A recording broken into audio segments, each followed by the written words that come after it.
any questions you have about data mining and predictive analytics, you can consider this the free consulting segment of our webinar. It's open access to the modeling agency's advanced analytic gurus, senior consultants Tony Rathburn and Scott Terry, and I can chime in as well with some project-level insights to add. So each question that you submit, it's going to receive multiple perspectives. We do have a few questions coming in now, but we do have room for a number more. And we have a small group, so you can really take advantage of this. Today is unusually small, which gives you a lot more interaction with the last 15 minutes that we have here. If you have some burning questions that you have, if you've encountered a number of challenges as you've gone forward, if you're just looking at some direction to get started, you've got open access, live access to the experts. So keep that in mind as we go into some of these questions and have room for a number more. So let me go ahead and take a read here at the first coming in from Jax. Hey, thank you very much, Jax. Jax says, first off, I've attended a good number of webinars about analytics the past couple of months. This webinar is by far the best one that I've attended, so thank you in all caps. I promise you that Jax really wrote this. This is not contrived by us. That's very flattering. Thank you, Jax. I have two questions. Number one, what is the biggest suggestion you would give to a person just starting out and looking to have a successful career in the analytics field? Number two, would it be possible to get a recording and or the slides from this webinar? I'll address number two very quickly. We'll leave number one for Tony and Scott. Number two, we don't actually record the webinar. What we do is run it live every month. So if you want to come back and catch more from the live event, schedule to come back next month, a couple of months out. We list the next 3 live productions on the same webinar page that you would have gone through to sign up. You just go to our website, and even in the navigation bar on any page, you can find webinar. Go back to that page and sign up for another event. Come back and attend again. But yeah, we don't share the, just to encourage live participation, we don't record the session and post it. We do, however, record and post the Q&A. So you can find that in our YouTube page. So on the website, you'll see the social media icons at the bottom. You click on the YouTube, and you will find that. So let's push this first question, a great one. What's the biggest suggestion you would have to a person just starting out looking to have a successful career in the analytics field? That's the hard part, is before you have really the experience, how do you make a mark and how do you go out? I'm going to share my experience last because I often kind of hog the mic. So let me yield and give this question first to Scott. What's your advice for a person just starting out to have a great career in the analytics field? And Scott, I have a feeling you're talking with the mute button on. Thank you, thank you, thank you. There it is. Can you hear me now? All right, well, that's a really big question. You know, you have to get some knowledge, and most people coming into the industry think it's all about algorithms, and the algorithms are definitely important, or they think it's about software, you know, SAS, R, SPSS. But really what it's about is learning how to use tools with objectives in mind. I think that's one of the differentiators between a great analyst and somebody who just punches buttons. You know, I would never just try to discourage somebody from trying to get an education, such as you know, getting started in one of our seminars, because there's so much to learn. It is certainly possible to learn other ways, but it's not highly probable. And the industry is such today that a lot of people are entering the field, and so we're at the point in the cycle where people start to look. You know, employers, when they're looking for new hires, they start to look at your credentials. It's not something that is necessarily what I'd want, but you know, it's just the state of where things are. Oh, that's great advice. Tony, what do you say? Well, I'm going to take a little bit different approach to this. I think the most effective way to get started on this today is to find a person or two in your organization on the business side. The business and simply make their performance go through the roof. Do anything you can to help them understand that this is about delivering business value. It's not about learning word math. It's not about being of data. We use the data, we use our tools, but we have to deliver business value. You can establish a reputation inside your organization and build your reputation and your resume with a series of projects that demonstrate your ability to consistently deliver enhanced business value. That's going to attract a lot of attention. Good advice. What I'd add to it is I wouldn't approach the analytics field, to put it in medical terms, as a general practitioner. A lot say that there's going to be a shortage of data scientists, and I don't agree with that. I think and I find that there are many tactically and technically astute analysts and data scientists out there. That's not what's rare and unique. So if you want to stand out, I think it's more important to determine what role you want to play on the analytic team. Don't try to be everything to everyone. And once you determine that role, be the best at it and create your specialization. And if you really want to stand out, concentrate more on the strategic aspects that we presented today. That's how you really start to distinguish yourself from the others, in my view. There are not many that have the natural capability, especially with an analytic background, the soft skills with which to converse fluently with leadership or change your language to engage with the other roles within analytics. And so I think those who are going to lead the projects, rather than just build the analytic models or do the data preparation, those are the ones that are going to be in short staff, and they're the ones that are going to be in high demand and command the higher salaries. That's my observation from the industry, and I hope that advice is helpful. Edith asks, what do you think about the role of statistics in the very high failure rate of using big data? I want to see whether anyone touches the point of the statistics paradigm. My view is that this is the root cause of failure.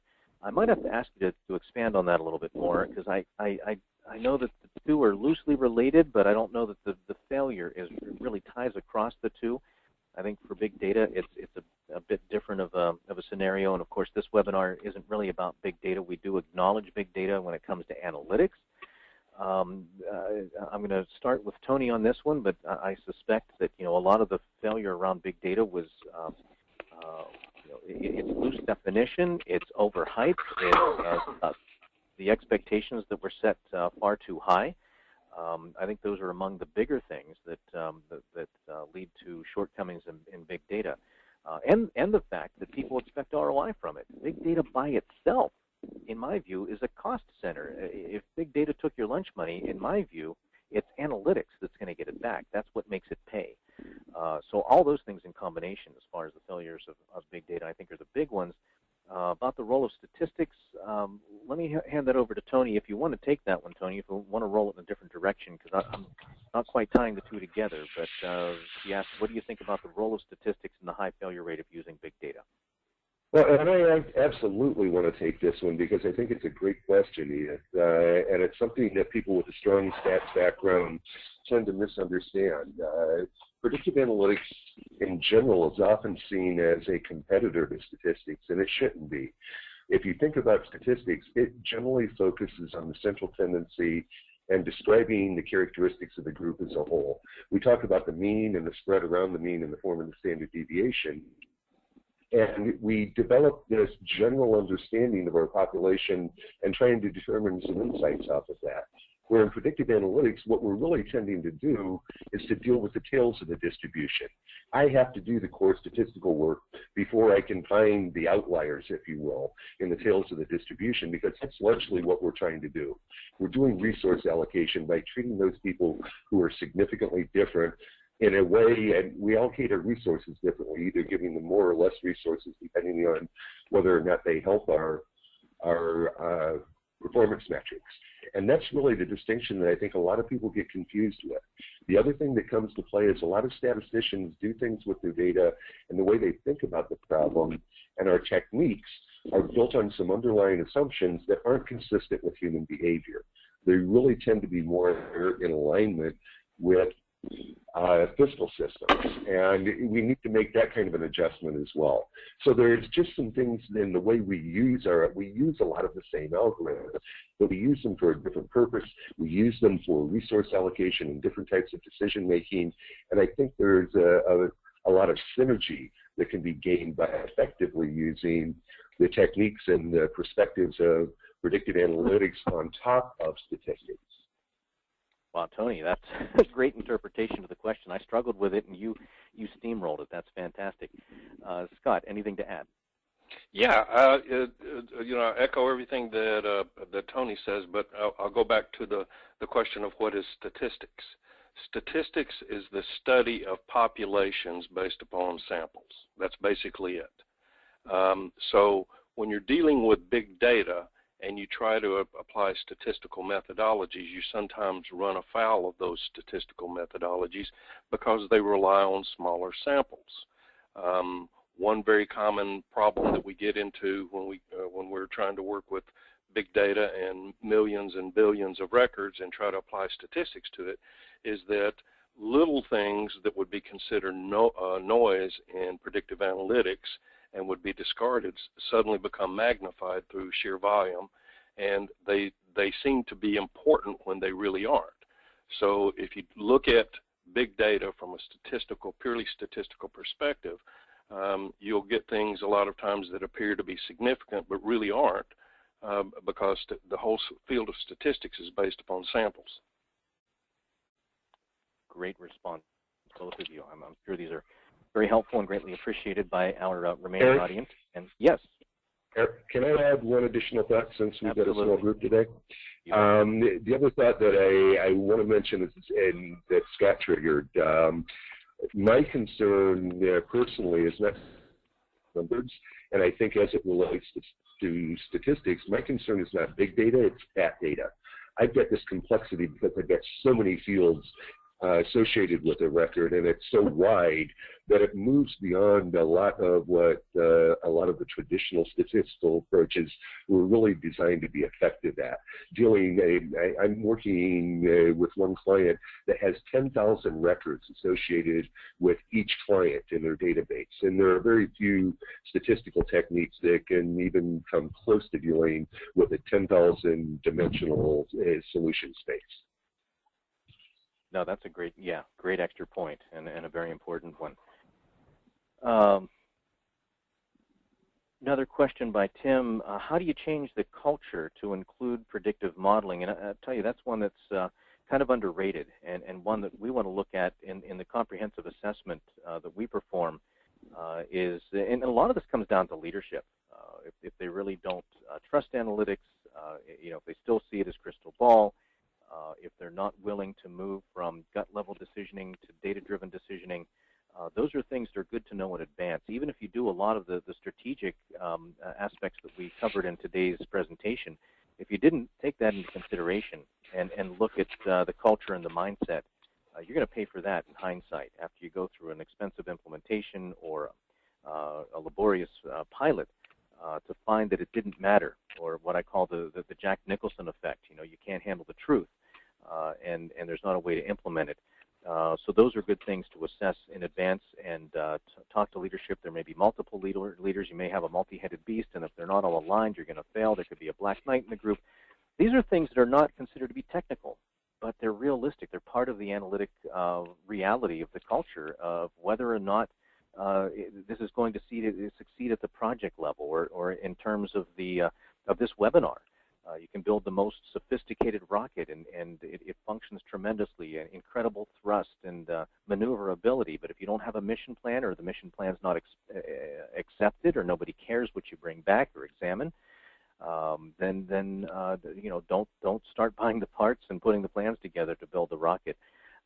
So I went first that time, but let's see whoever else would like to add. Scott, what's your experience in dealing with cultural challenges and changing mindsets in an organization for analysts?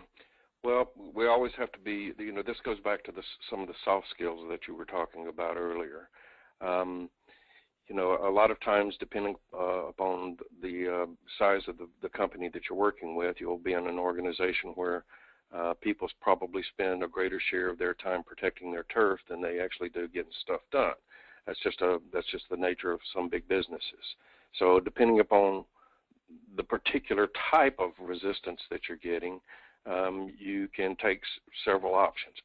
One of the options that, without knowing the particulars of your business, Tim, is there's nothing like success.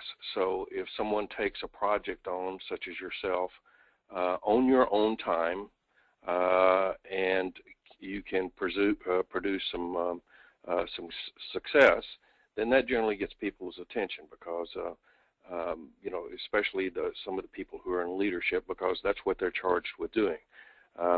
Everybody in the organization ultimately is responsible for the bottom line of that organization, and everybody in the organization, especially in leadership, is always interested in growing that bottom line. So looking for a project, a carefully selected first pilot project would probably be one of the best ways to go about it. Another option is bringing in some experts from outside to give a leadership and overview of what predictive analytics can do. It's really difficult to make a specific recommendation without knowing the particulars of your organization. That's true. I mean, the culture is highly situational, and that's why that assessment's so important. And some organizations see it as a sales opportunity for the consultant, and it's really not. A seasoned consultant knows how to come in and ask the right questions to really understand the overall situation, culture being one of them, in combination with the nature of their resources, the environment in which they're working. How are they going to make this operational? What are the benchmarks that they have in place? What are their expectations for improving performance? All those things coupled together to come up to reduce what they want to do into a smaller set of viable projects, and then those need to be prioritized. And there couldn't be anything more important. Those are two phenomenal tips. Tony, would you like to expand? Yes, and a little bit different tact on this. And Lucas, I'm going to go back, extending a little bit my comments to Jake's earlier. The single biggest problem we have is we don't pay enough attention to business. Our techniques and our data, our tools, and our raw material. If you're going to change the perspective of your organization, you have to talk business. Your project team has to be subjective. We're there to support them. Our goal is not to change the way they do business. Our goal is to be on their performance metrics on what they're doing today. We need to incorporate that every step of the way. We select the appropriate tools and techniques. We select data as our materials to help us do that. But the entire conversation has to be about how we continue to enhance the business value. That they'll pay attention to. They don't care about your algorithms. They don't care about our data. They don't care about the data infrastructures or the technology. They want to enhance their performance. We can help them do that if we do it effectively. And as Scott was saying, and as all three of us have been saying throughout this, it's a business perspective. You improve their performance. You turn your organization by starting to speak their language and showing that you understand what they need and that you're solving their pain and not showing how much you know about math and data architectures. Great point. And when you start speaking that language and start thinking more strategically and looking downstream as to where the problem needs to end up, and start integrating more with the various team members and understanding who all needs to be in play with that, you're going to start standing out and sounding different than others, and looking like you're going to be far more purposeful in your analytic mission. So all great advice. Thank you very much for that. And since we're suckers for flattery, we're going to come back to Jax, and who asked one more question. And I love this question. This is a great one to wrap up with. What is something that you wish you did at the start of your career in analytics? I would say riding a unicycle on a Ferris wheel would be mine, but that's not really related to analytics. And I had been very lucky in my career. Got a start in a neural computing software company, and it kind of was an overpaid order taker on full commission, and when the marketing was working, phenomenally, and neural nets were in vogue then, but if there were any regrets, it would have been back in school. I had the option to take an artificial intelligence course. That would have been a great primer, even though it was in an academic setting, just to get me excited, because when I came in to learn about neural networks, that's what really got me excited about machine learning, was to see the way in which machine learning occurs, that it's not a linear process. It doesn't just start to reduce the error linearly. It starts to study the data, it compares the error, it makes some adjustments to the mathematics, changes its weights, it comes back, takes another guess, continues that progression until it starts to get the right answer. Then it starts to adjust the weights in that way a little faster, and then the error starts to decrease much more quickly, where you get to see the computer have this aha moment. And to me, that really made my pupils dilate and got the motivation going. Maybe that wasn't a career builder type of thing, but it really was a motivational kind of an aspect. So that's my perspective on it. You get 3 of them. We got 2 more coming. And thanks for that great question, Jackson. Again, for the tremendous compliments. It's great to hear, especially when you've been to other similar events, and really felt that ours stood out. I appreciate it. So let's see, Scott, this time you get to go first. What's something you wish you did at the start of your career in analytics? I know you, me, and Tony, we all have to think back a while to that, but what do you say? Well, I have to, my answer is going to be short. I have to confess that it's gone pretty much as I've wanted it to. I was fortunate enough to get a degree at the time, which would be called a data science degree today. And it was something I wanted to do. I was lucky enough to get employed in the business with some good companies where I was mentored and shepherded well. So I'm not so sure that I would change anything that I went through at the beginning of my career. Yeah, I had trouble. I struggled with that as well. I think we were all pretty fortunate with that. Now, Jackson, I wish we had a better answer here. We're going to go over to Tony, who I think had a great progression as well, but any advice for Jack? Yeah, I was listening to both of you, and I'm in the same position. I mean, the 3 of us are the people who survived, so we obviously had a 30 years ago, this was a very tough industry to be in and be working in. Yeah. But I think if there's one thing, it's not so much a specific event as much as it's a mentality. And it's something that I've returned to, and that I've become very, if you will, jaded and pragmatic. And you've heard it in my responses in the Q&A. I spent a significant period of time. I joined Eric at Neuroware and got caught up in the technology and really geeked out on the technology for the sake of the technology, and enjoyed that. And I lost the practical perspective for a while. And looking back on it, I think my progression could have been faster and probably more significant had I maintained taking all of these things that we talk about in theory and converting them back down into raw English. What does this algorithm actually do? And this to someone who doesn't know anything about it in English, because this is what we have to do with our business decision makers. And how does it work? And what are the strengths? And what are the limitations? And what's the impact on our business decision making? We're here to be a research center. We're here to deliver results for business. Get to explain what we're doing to business decision makers, because they're not going to risk their careers, their families, their college education funds on math that they don't understand.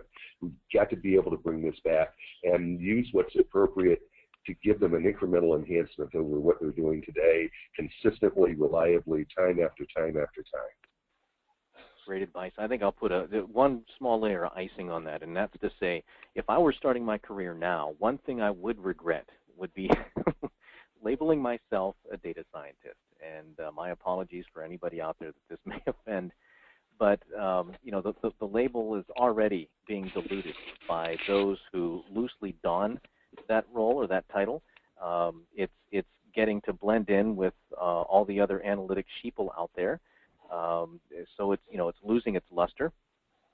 And as well, with the advice that Scott and Tony gave, in order to really stand out, you want to really take a purposeful approach to analytics, not a technical one per se. And to me, that scientist label says that you are, you follow a scientific method. And you're at that point you're kind of I think shoehorning yourself in as a practitioner and not an analytic lead and not a team leader. And those are the roles that, like I said a little bit earlier, that's going to be unique and in high value. So I would shy away from the data science label. I was never crazy about it when it first came out, unless you truly are a scientist who understands, analytic methodology. There is a role for it, but it's it's on the practitioner side, and it's only one of several roles. And so many organizations think that you hire a data scientist and they're all taken care of, and that couldn't be further from the truth, as Tony had described, in laying out the analytic team. So hopefully all of that advice is helpful to those in attendance today. But at 40 minutes past the hour, which means the whole webinar went an hour and 40 minutes, which is absolute taboo, we are certainly grateful for those of you who stuck with it through to the end here, which is a good majority, and we're very grateful for that. And thanks again for the compliments. Certainly like to thank you again for your sustained interest and your active participation in the polling, and certainly to Scott and Terry for your great segments and for the great Q&A contributions. We'll follow up with an email shortly that will have resources and suggestions that will hopefully be further useful to you.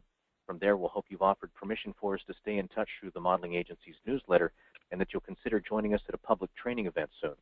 So make sure to register and secure one of the few remaining very early bird 25% discount spaces for the upcoming Toronto production, or if it's a better fit, keep Washington, D.C. in mind for the September timeframe and the San Francisco Bay Area for December. And don't forget that your colleagues can join you anytime for 30% off.